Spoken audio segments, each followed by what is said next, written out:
នៅក្នុងពុទ្ធសាសនាលោកបែងចែកភរិយាស្វាមីនឹងជា4គូទី1ខ្មោចប្រុសនៅជាមួយទេវតាស្រីមានន័យថាប្តីនឹងផឹកលបែងដើរប៉ោឡែប៉ុន្តែប្រពន្ធនោះល្អជានីដឹងខុសដឹងត្រូវមានទានមានសិលហ្នឹងខ្មោចប្រុសនៅជាមួយទេវតាស្រីគូទី2ខ្មោចស្រីនៅជាមួយទេវតាប្រុសអាហ្នឹងប្រពន្ធខុសវិញលបែងទៅដើរផ្ដេសផ្ដាស់ផឹកស៊ីអីចឹងទៅ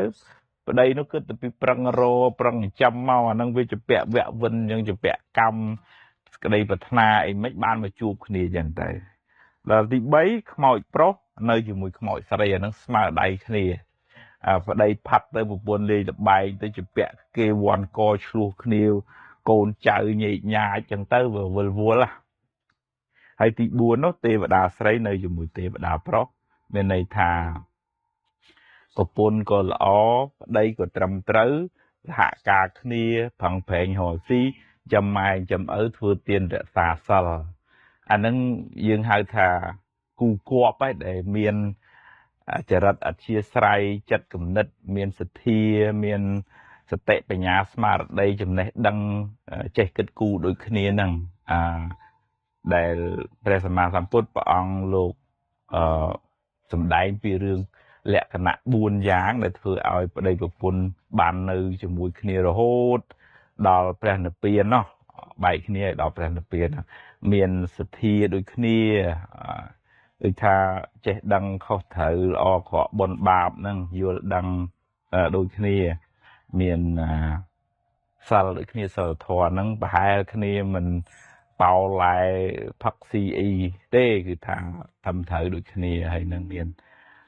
ចាកៈចេះចិត្តលាយដូចគ្នាមិនមួយជាទៀតចិត្តមួយចិត្តលាយរស់នៅមួយគ្នាបានក៏ហើយមានបញ្ញាដូចគ្នា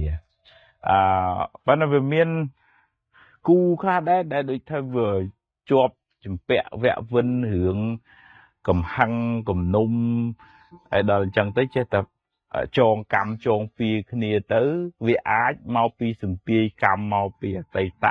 មានពៀវិរិយជាមួយគ្នាខឹងវាយទាត់ធាក់ឬក៏ក្បត់ចិត្តគ្នាអីចឹងវាវៈវិនមកវាសំនឹងអាការខ្វះការអត់ធន់ក្នុងពេលបច្ចុប្បន្នប៉ះអំបានឆេវឆាវមិនចេះគិតមិនចេះគូអីប្រងប្រាវចឹងទៅក៏នាំឲ្យមានរឿងរៀនរ៉ាវឆ្លោះបែកបាក់គ្នាក្នុងពេលបច្ចុប្បន្នចឹងបាននៅក្នុងធម៌លោកឲ្យយ៉ាងហោចក៏មានគោលការណ៍3ដែរដើម្បីរស់នៅជាមួយគ្នាបានសុខទី1ឲ្យខន្តីវាជាធម្មតាទេនៅម្នាក់ឯងយ៉ាងធូរដល់នៅមួយគ្នា2នាក់ចាំបាច់ត្រូវតែចេះអត់ឱនឲ្យគ្នាទៅវិញទៅមកពួកគេមិនចេះតែធ្វើត្រូវចិត្តយើងរហូតទេទី2ត្រូវតែសច្ចៈត្រង់ស្មោះត្រង់នឹងគ្នាបើក្បត់ចិត្តគ្នាមិនយូរមិនឆាប់ទេគង់តែនឹងបែកគ្នាឬក៏ក្តៅក្រហាយក្នុងគ្រួសារមិនបានសុខហើយវាប៉ះពាល់ដល់សុខុមាលភាពកូនចៅនឹងទៅទៀតហើយទាំងទី3គឺមានកតញ្ញូមានន័យថាចេះនឹកដល់គុណគ្នាទៅវិញទៅមកអូធ្លាប់ពិបាកធ្លាប់ជួយធ្លាប់លះបង់ឲ្យគ្នាទៅវិញទៅមកនឹងច្រើនណាស់អញ្ចឹងខុសត្រូវអីមុំនឹងក៏ចេះតែកាយកប់លុបជន់អត់ឱនអធិស្ឋានឲ្យគ្នាហើយនឹងកតញ្ញូក្នុងន័យមួយទៀតគឺយើងចេះគោរពដឹងគុណលោកឪពុកអ្នកម្ដាយអ្នកណាដែលមានគុណូបការៈមកលើយើងសម្ដែងការតបស្នងសងគុណដល់គាត់វិញអញ្ចឹងនេះគោលការណ៍3យ៉ាងហើយណាស់ក្នុងការដែលរស់នៅជាមួយគ្នាបានសុខអញ្ចឹងបើអ្នកណាមានគូខ្មោចប្រុសនៅនឹងទេវតាស្រីខ្មោចស្រីនឹងទេវតាប្រុសអាហ្នឹងតែគូកម្មណាអាហ្នឹងត្រូវតែមានធម៌ដើម្បីអប់រំចិត្តឬក៏ជួយណែនាំគាត់នឹងឲ្យបានល្អមកហើយបើថាទេវតាស្រីនៅជាមួយទេវតាប្រុសអាហ្នឹងចាត់ទុកថាគូនឹងល្អដែលមិនសមបន់ជាមួយគ្នាមកបើនិយាយពីពេលវេលាវិញកាន់តែធំទៅមានគ្រួសារទៅកាន់តែរវល់ទៅពេលខ្លះទៅរហូតដល់មិនសូវមានពេលទេទៅម៉ែឬក៏ទៅលេងម៉ែទេពុកម៉ែហ្នឹងក៏ធម្មតាទាំងទៅហើយដល់ពេលមានរឿងហ៊ានហៅអីបានទៅជួបមើលឬក៏មួយឆ្នាំទៅជួបម៉ែឪបានម្ដងពីរដងអញ្ចឹងហើយជួនកាលរវល់ពេកទៅបនទៀនក៏មិនសូវបានធ្វើខ្វល់ខ្វាយទៅពីរឿងកបមុខរបួសទូទានវល់វក់ hướng đi hướng nu miền pe nâng banស្ដាប់ធម៌មកវត្តចែកទានដល់អ្នកក្រីក្រទៅពេទ្យទៅជួបអ្នកពិបាកបិណ្ឌជួយអីហ្នឹងក៏ដូចថាមិនសូវមានពេលទេមិនសូវជាបានគិតពិចារណាអីចឹងទៅដល់ពេលមានទុកមានកង្វល់បានដឹងថាអូមិនបានរៀបចំខ្លួនឲ្យបានល្អសោះវាវល់វល់វក់ពេកចឹងទៅកូនចៅអីចឹងវាតើឆ្លៀតពេលខ្លះមានពេលតនេយ៉ាងហោចក៏បានទេទូរស័ព្ទទៅពុកម្ដាយយកអីទៅជូនគាត់ដោយសេចក្តីគោរព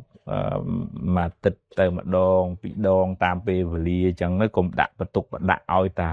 អាអ្នកនៅជាមួយនឹងទៅយូរទៅវាធ្ងន់តែគ្នាអ្នកនៅជាមួយនឹងទៅហើយឯងនេះហីអញ្ចឹងទៅឈឺជាអីក៏នៅលើតែអ្នកនៅជាមួយអញ្ចឹងទៅហើយមានពេលក៏អាចនឹងធ្វើចង្ហាន់មកវត្តមានពេលក៏ស្ដាប់ធម៌ចែកទានរៀនធ្វើសមាធិដើម្បីឲ្យថាចិត្តរបស់យើងនឹងឲ្យវាបានត្រជាក់ដែរពីព្រោះក្នុងជីវិតហ្នឹងវាមានរឿងដែលត្រូវខ្វល់ខ្វាយស្មុគស្មាញនឹងច្រើនណាស់វាហាក់ដូចជាដើរលើវាខ្លាច់ក្តៅអញ្ចឹងវាកុហកកាហាយណាស់ហើយបើយើងអត់មានឆាត់យើងអត់មានទឹកផឹកឲ្យត្រជាក់ខ្លួនទេវាខ្វល់ខ្វាយរទីបញ្ចប់មិនបានទេអញ្ចឹងព្រះធម៌នឹងឯងការអប់រំចិត្តនឹងឯងជាទឹកផឹកជាឆាត់ជាមលុបដែលធ្វើឲ្យយើងនឹងបានរៀងស្ងប់ខ្លះកុំឲ្យវាក្តៅកុហកកាហាយពេកស្វែងយល់ពីដំណើរនៃធម្មជាតិមើលឃើញមនុស្សនឹងក៏ចេះអត់អោនយោគយល់អត់ជាស្រ័យមិនចាប់កំហុសអូសដំណើរស្ពាយភ្លើងនឹងអោបក្នុងទ្រូងនឹងយូរពេកទេល្មមក៏ចេះលើកលែងទៅណែនាំបដែបដៅនៅតែបដែបដៅប៉ុន្តែក៏មិនអោបភ្លើងទៅទាំងខ្លួនទៅជាមួយនឹងវាក្តៅអញ្ចឹងបានយើងសំទ្របខាងក្រៅផងយើងសំទ្របខាងក្នុងផងឆ្លៀតពេលកុំចាំដល់ចាស់កុំចាំដល់កូនធំអាសេចក្តីទុកហ្នឹងវាអត់រងចាំទេមួម៉ៅក្តៅក្រហាយតុកសិចហ្នឹងវាអត់មានចាំដល់កូនធំសិនបានខ្ញុំមួម៉ៅអត់ទេពេលណាក៏វាមួម៉ៅហើយវ័យហ្នឹងហើយដែលត្រូវតែមានធររឹងប៉ឹងក្នុងខ្លួនដើម្បីប្រឈមមុខនឹងរឿងរ៉ាវក្នុងជីវិតហ្នឹងពីព្រោះរឿងរ៉ាវហ្នឹងច្រើនហើយបើយើងអត់បានត្រៀមខ្លួនទេដូចអ្នកអត់បានប្រឡងអត់ត្រៀមខ្លួនប្រឡងអញ្ចឹងដល់ដាក់វិញ្ញាសាមកធ្លាក់ដាក់មកធ្លាក់យំទឹកភ្នែកហើយរឿងរ៉ាវក្នុងជីវិតហ្នឹងអញ្ចឹងទាំងក្មេងបើចាស់ទៅគាត់គ្រាន់បានឆ្លងកាត់រឿងរ៉ាវក្នុងជីវិតទៅគាត់បានយកធម៌យកអាចជាទីពឹងគាត់រៀនលះរៀនកាត់អញ្ចឹងធូរស្បើយទៅ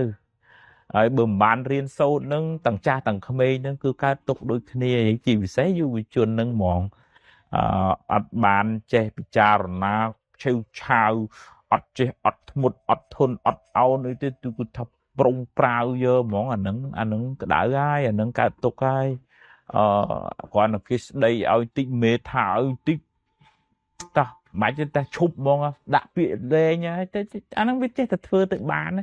ប៉ុន្តែហើយវាបាត់បង់ការងារយើងអត់ទាន់បានរៀបចំជំហានមួយទៀតផងហើយយើងបោះចោលបរយទៅគិតខ្លីអាហ្នឹងដែលថាយុវជនហ្នឹងត្រូវការអប់រំចិត្តហ្នឹងខ្លាំងដើម្បីប្រឈមមុខនឹងរឿងរ៉ាវនៅក្នុងជីវិតអញ្ចឹងឆ្លៀតពេលកុំឲ្យការរវល់ហ្នឹងវារវល់បើគិតពីរវល់មកសង្សាររវត្តកើតចាស់ឈឺស្លាប់កើតស្លាប់រវល់មិនចេះចប់មិនចេះហើយមិនដឹងដល់ពេលថ្ងៃបានឈប់រវល់ទេបើយើងមិនឆ្លៀតពេលអប់រំចិត្តសន្សំបុណ្យហ្នឹងទេជីវិតហ្នឹងវាវិលវល់កើតទុកច្រើនមែនតើអនុមោទនាគង់ជីគាត់ចាប់ផ្ដើមមានទស្សនវិជ្ជាហ្នឹងតាំងពីក្មេងមកអាយុ19គាត់ចុះទៅរកស៊ីជាមួយអ្នកនេះសំពៅគឺគាត់ទៅជូនអីវ៉ាន់ពីបាតសំពៅមកគាត់ឃើញស្ត្រីម្នាក់គេចងហើយអាក្រាតកាយហើយខូចមុខខូចមាត់អស់លេងហើយគេចាប់យកទៅលក់ប៉ុន្តែដោយសារមុខនាងនឹងខូចវាអត់មានអ្នកទិញ chẳng niềng ở không chứ là nạt xua mà cha chìm bấu hay mới thứ bạp con đi chẳng trôn hay chẳng kì đưa ơi mấy xà láng nha bởi xà láng nhưng mà ơi ấy chẳng em vô chẳng vô tới mà đại không chứ bèn hay không chứ chê so xa chứ ấy chẳng á vô từ phía bà vô từ tuần hiến vô từ cho chết liệt bẹ bên à có sao là một nâng phía bà chìa để trong khỏi quạt phía bà vú niềng nâng cô chênh bị tiền nâng tới đôi mình bàn phẹp không chứ mà mặt mà đái quạt phẹp đây chân quạt của chập bà đam riêng trend của ấy nhé thà bà dương vừa lọ hỏi sừng khâm than nè nâng tọp snong vừa lọ dương vĩnh cắt vừa lọ nó smile nâng sồn sọt lư ấy sọt lư bịa bà hai nè nghe là ngài hai bàn trong khỏi niềng nâng tờ lọc tên nát đằng ấy niềng nè nè ngài niềng nâng tờ lọc từ sọc cùng nợ vinh tới phía bà một vinh việc phùa bốc chia mê tribe mê col sầm buồn hai bàn bạp côn thà không cả đấy đây nè na chắp côn thử lệp nắm đầm bay ấy đầm bay bằng phai sầm phòa nằng cũng ở cái lụa chẳng niềng nâng từ vô năm và xa bây giờ phục nâng màu vinh hỡi có phía bà lấy chia sọc khúc tờ lọp màu vinh về dục cuộc việc đốt châu nông té scott thế vì vô xa đâu